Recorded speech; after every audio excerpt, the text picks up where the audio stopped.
In the year 2000, an uprising began in Palestine. Like most Americans, Allison Weir, the editor of a small-town newspaper in California, knew very little about the conflict, other than what she had gleaned from the evening news or newspaper headlines. Neither a Muslim nor a Jew, she nevertheless became more curious about the topic of the Palestinian uprising.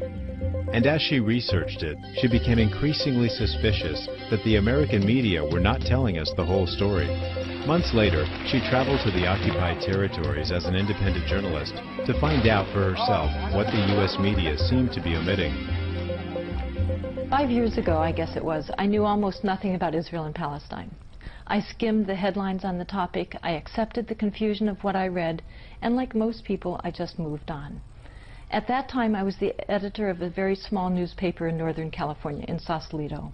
I was writing about the local school district, the city council, the local fishing fleet.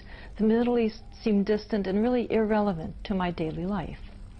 But then finally, when this current uprising began, about 5 years ago, and I began to see on television those scenes of children throwing stones against tanks, I finally, at this pretty late stage of my life, grew curious and wondered what this was all about. I decided to finally pay attention and try to just understand the Israeli-Palestinian conflict. And when I did that as a journalist, I very quickly picked up something I should have noticed before, which was that we were getting a very one-sided view of this conflict. I began to look into it more seriously. I began to pay more attention to the news reports, to read them all the way through, to listen to NPR very carefully. And as I did that, I realized more and more that this was appearing to be the most distorted issue I think I had ever come across. I finally decided I needed to go and see for myself. And so began the most unusual trip that I've ever undertaken. During my month of traveling through the Palestinian territories, I had found a population under siege. Throughout Gaza and the West Bank, people were being kept virtually in prison. I found that there were Israeli military checkpoints that limited and often totally prevented, if you were Palestinian, ingress and egress from their towns and villages. And by checkpoints, I don't mean toll booths or something. I mean soldiers in combat gear carrying machine guns, often sitting in tanks. I went through residential neighborhoods that were bullet-riddled, homes with large holes in the roof through the wall, bombed-out homes. When children saw that I was interested in the spent bullets scattered on the floors, they brought them to me by the handfuls. In Gaza, I saw beautiful agricultural lands bulldozed, orchard after ancient orchard that had been razed. I saw 100-year-old palm trees next to the sea that had been flattened, an entire grove of them. I saw families whose breadwinners at that time had been out of work for 5 months, now it's 5 years, because they were not allowed out of their towns to go to their work. I met people who were the only ones still working for an extended family of 40.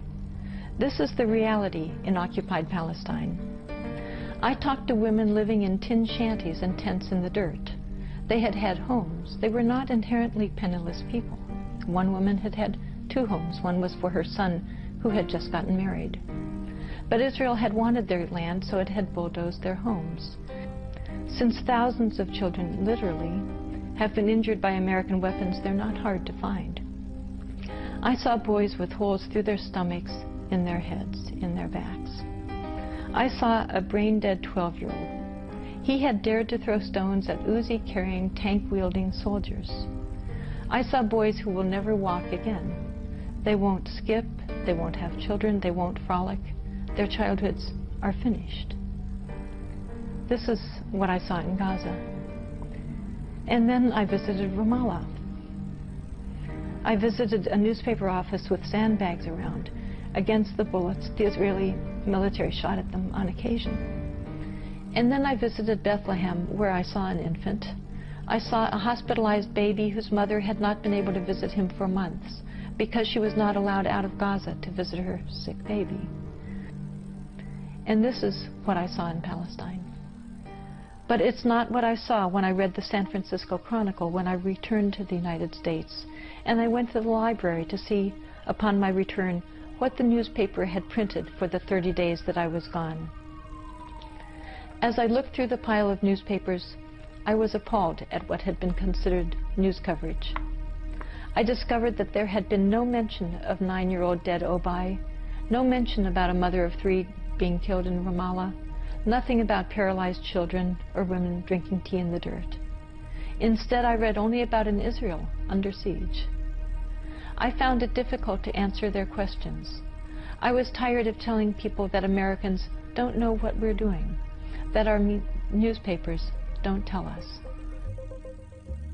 3 months after returning from Palestine, Alison Weir quit her job and founded If Americans Knew, an organization dedicated to quantifying the ways in which the American media was misinforming the public about the conflict. Ms. Weir explains her group's methodology, analyzes the data, and reports on the key findings. We decided to really look into the news coverage of Israel and Palestine analytically and statistically to really understand what is going on. And we decided to choose clear, objective categories that would be as immune as possible to subjective interpretation. And we decided to look at how deaths were being covered by our media. Now, the important thing is that we looked at how deaths were being covered among both populations, Israelis and Palestinians. It's my view, and I'm sure yours, that they're all human beings, that all human beings' deaths are equally tragic and quite newsworthy. We looked at the first year because that's such a significant period. First impressions are so powerful. They lead us all to conclude about who initiated the violence, who is retaliating, who is the victim, who is the aggressor. It's very significant. Then we decided to also look at the coverage for last year, for 2004, to see if any patterns we discovered in the first year were then continued in the second year, or whether coverage changed significantly. We specifically studied the New York Times and the 3 major networks. We looked at ABC, CBS, and NBC, their evening primetime news shows. Now, to do this study, the first job was a very sad job, to discover how many people had been killed during those 2 years, how many Israelis and how many Palestinians. And to learn that fact, we went to an Israeli human rights organization, B'Tselem, which is very respected and quite careful in its gathering of data. It gathers information for both Israelis and Palestinians.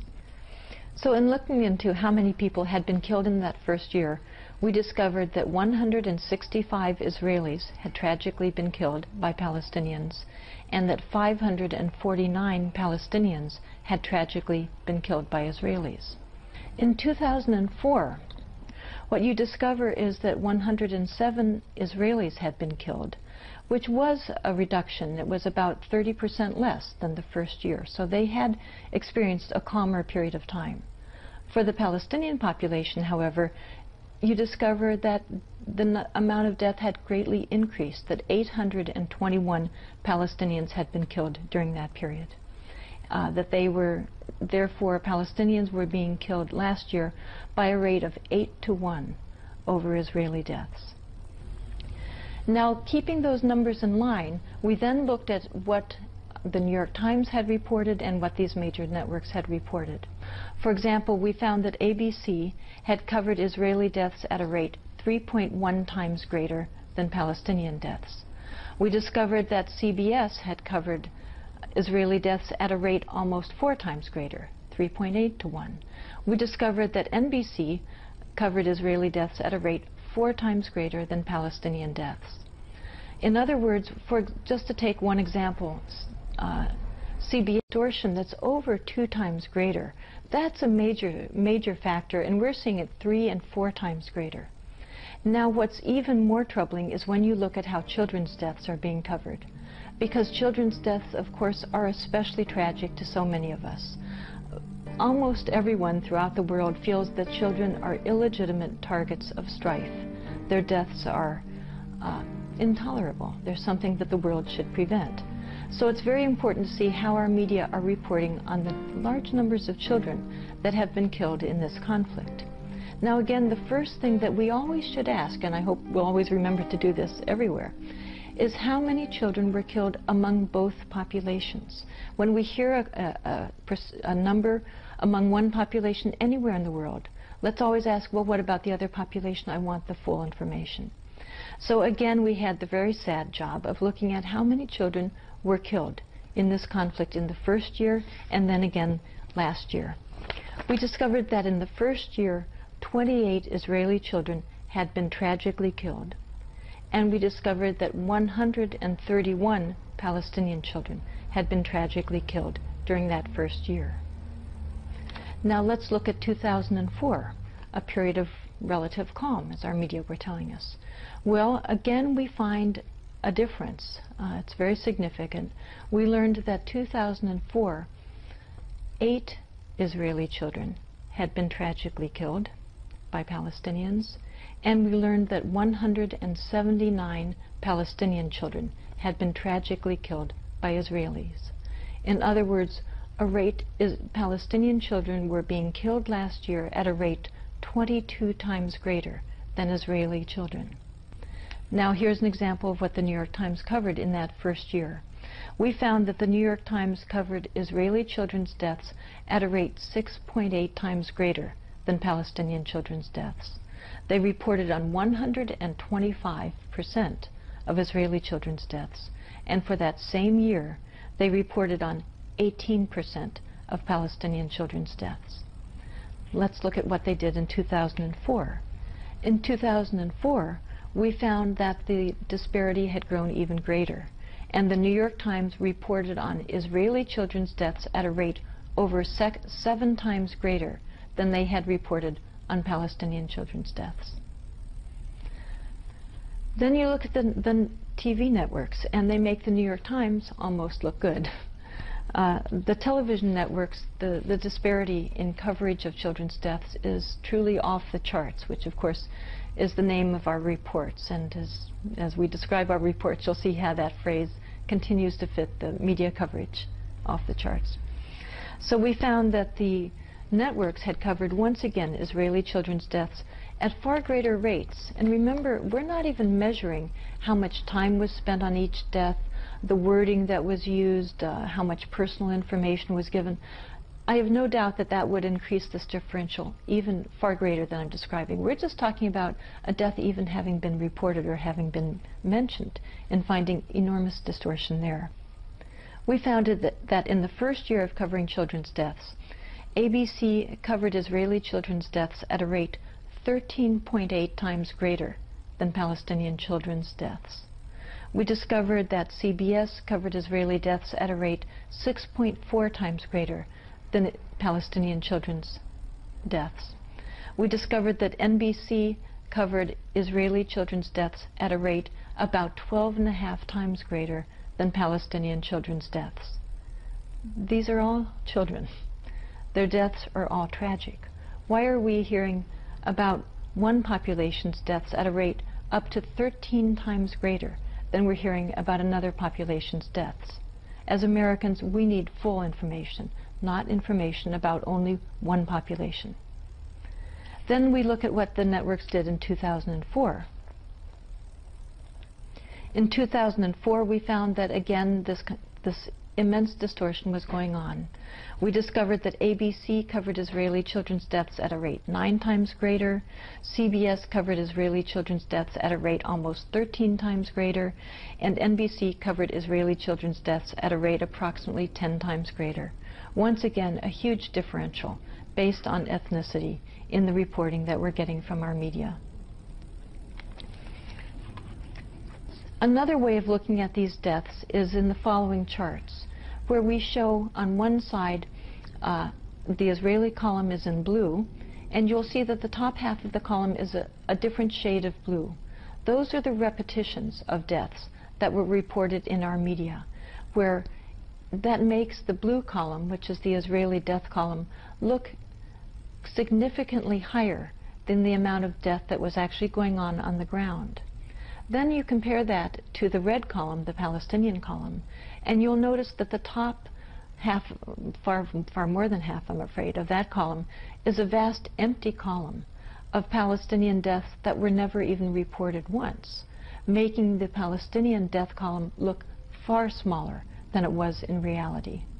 Now, of course, though, that empty column is full of tragedy, Every one of those children or men or women, whoever was killed, is still being mourned by their families. And yet their deaths were invisible to the American population, whose tax money Israel is using. That's why we have to know these facts. Another very revealing way of looking at these deaths is to chart them chronologically. In the following chart, the first line that you'll see is how the New York Times reported the deaths, the Israeli deaths. Now, in the next line, we'll show you the number of Israeli deaths that had actually occurred during that first year. Now, the next line will show how Palestinian deaths were reported in that first year. And the final line will be the number of Palestinian deaths that actually had occurred during that year. As you'll see, in time after time after time, the curves all follow the Israeli death rate, rather than the Palestinian reported deaths following their own death rate. This is startling to me, and I suspect will be startling to many people. Now, I'd like to just mention a few other studies, in addition to these major media that I've just described. Many people perhaps listen to NPR, to National Public Radio, and consider them considerably better. In fact, a number of years ago, there was a boycott and a great deal of pressure by pro-Israel organizations against NPR, saying that NPR was pro-Palestinian. Well, another organization, Fairness and Accuracy in Reporting, FAIR, a very respected media watchdog organization, did a similar study. Actually, their study preceded our studies, of NPR's coverage of deaths. The researcher who did this excellent work, Seth Ackerman, discovered that NPR was reporting Israeli children's deaths at a rate of about 90%, and it was reporting Palestinian children's deaths at a rate of about 20%. Now, does this kind of reporting continue around the country? What about smaller newspapers around the country? We found that typically the reporting actually gets even worse in other publications, partly because many of the deaths of Palestinians are reported in the very last paragraphs of newspaper reports. And so naturally, when a newspaper is cutting a long news report, they cut out a lot of the Palestinian deaths. In some cases, for example, with the San Francisco Chronicle, which used to be my newspaper, we discovered cases, however, where there were deaths reported of Palestinians. In one case of a 9-year-old boy who had been killed. The death was reported in the news story, as I recall, in about the 3rd paragraph in the wire service report. The San Francisco Chronicle foreign desk had cut out that paragraph of the report they printed in their newspaper. So we've discovered, for example, with a 6-month study we did of the San Francisco Chronicle headline coverage of this conflict, that they were reporting on Israeli children's deaths at a rate 30 times greater than they were reporting on Palestinian children's deaths. Another small newspaper, also in California, that's where I'm from, but I'm finding these are typical. We've done these studies of Connecticut and Oregon as well. But for example, with the San Jose Mercury newspaper, we did a study of their front page coverage. There was a boycott and a great deal of pressure by pro-Israel organizations against NPR, saying that NPR was pro-Palestinian.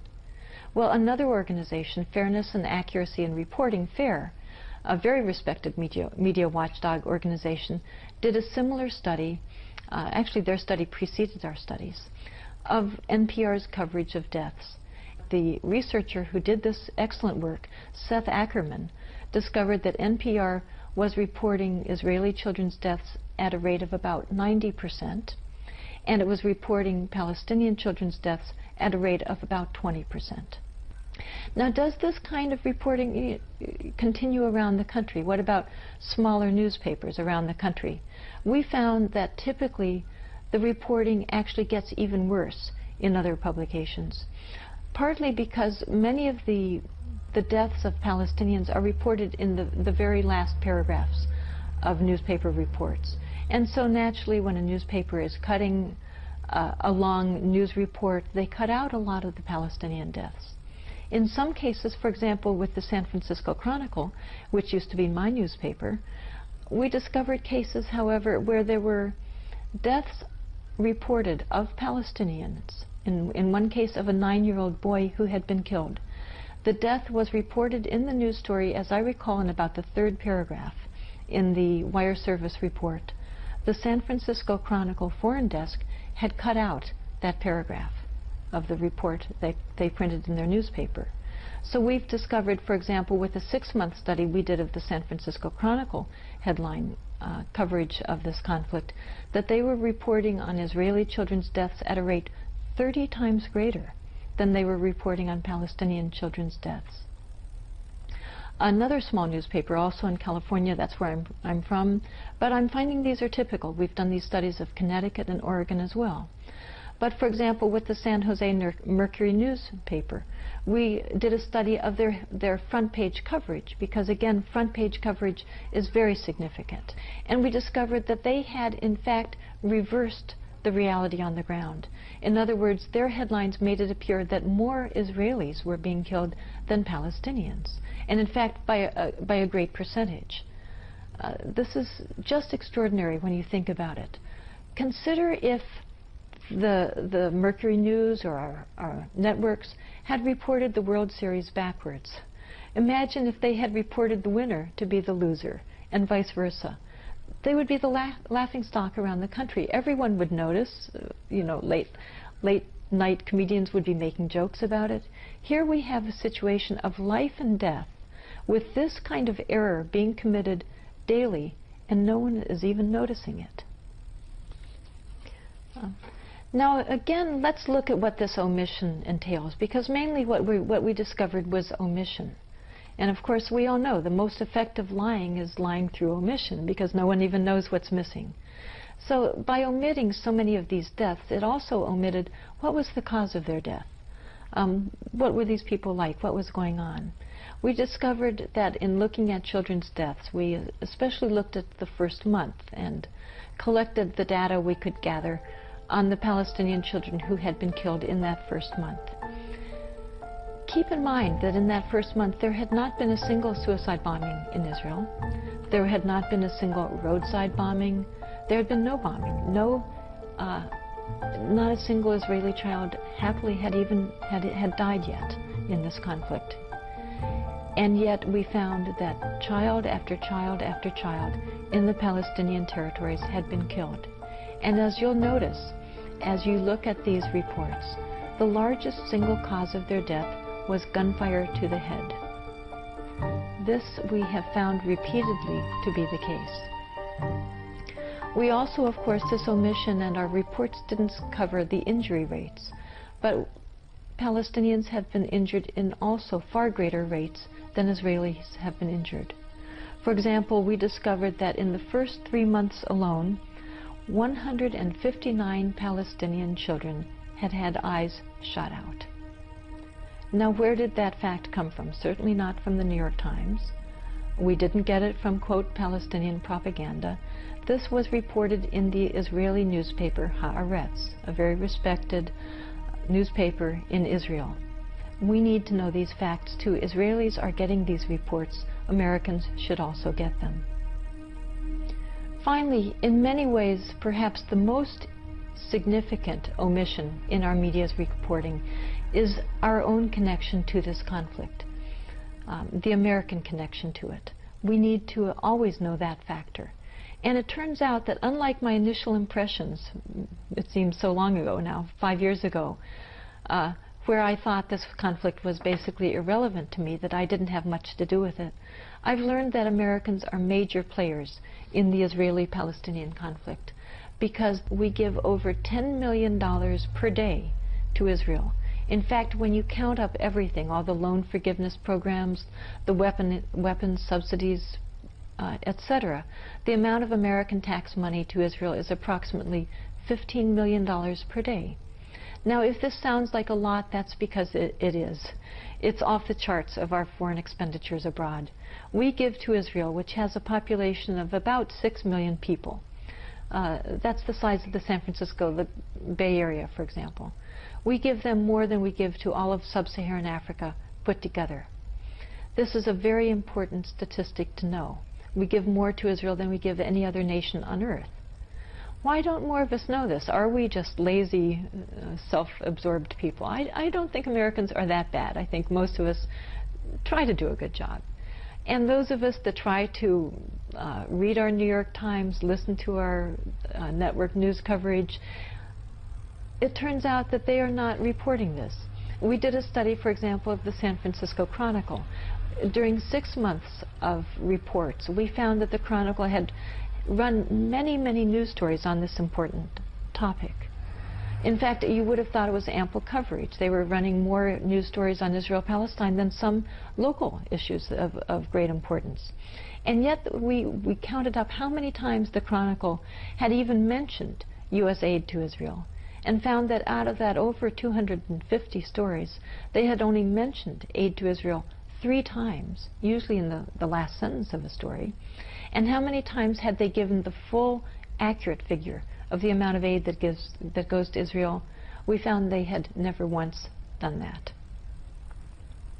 Sadly, what I've mentioned here today is really just the tip of the iceberg about the coverage and really lack of coverage of Israel and Palestine.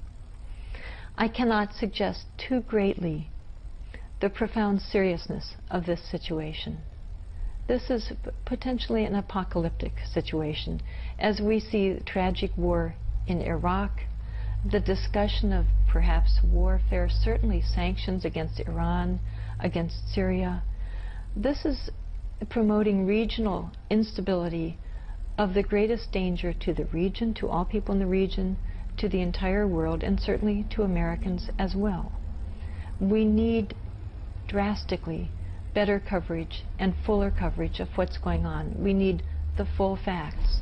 Our children, I feel, I have 3 children, I feel that our children are being placed at serious risk by American policies.